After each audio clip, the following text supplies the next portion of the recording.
Welcome to the reading for the United States for Tuesday 222222 portal, 22nd of February 2022. Now, I wanted to start this series of videos with the US because the energy is so intense for the States. And this date also coincides with the United States Pluto returns.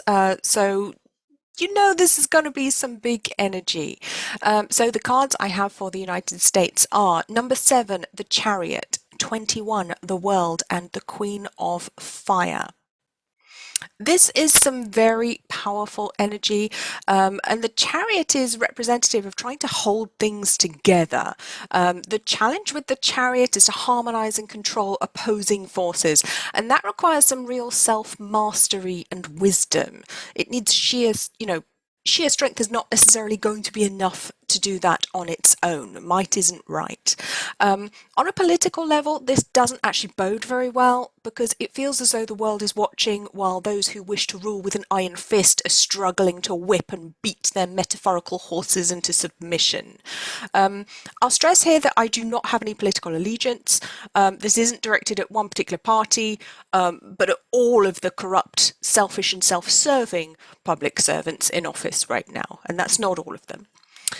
The World can be a wonderful card of completion, but I'm feeling here more like it's the end of the road. It's kind of an end of the world type feeling, and coupled with the Queen of Fire, it's almost like a phoenix energy. It's something has to burn down and then rise from the ashes, like when the craggy old phoenix has to go so that the new one can be born.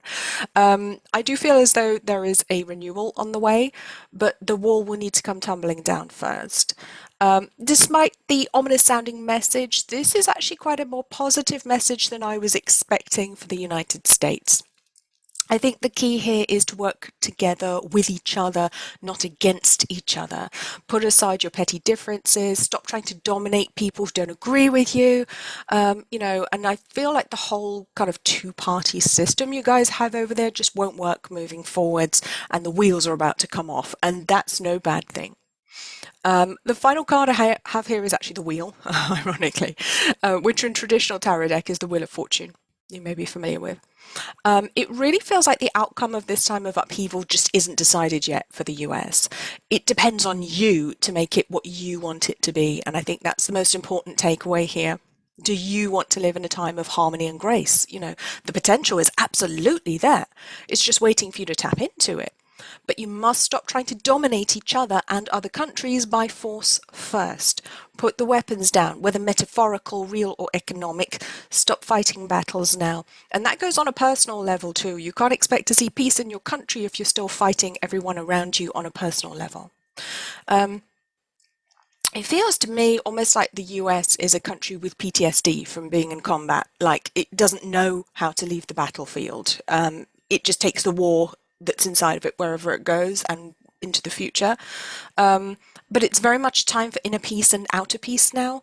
So I feel like you guys are not out of the woods yet by any stretch, but there is a very different and new era of peace and true prosperity around the corner if you can choose it for yourselves and take full personal responsibility for yourselves and for your personal emotions too. Okay, it's not for somebody else to not offend you or not upset you.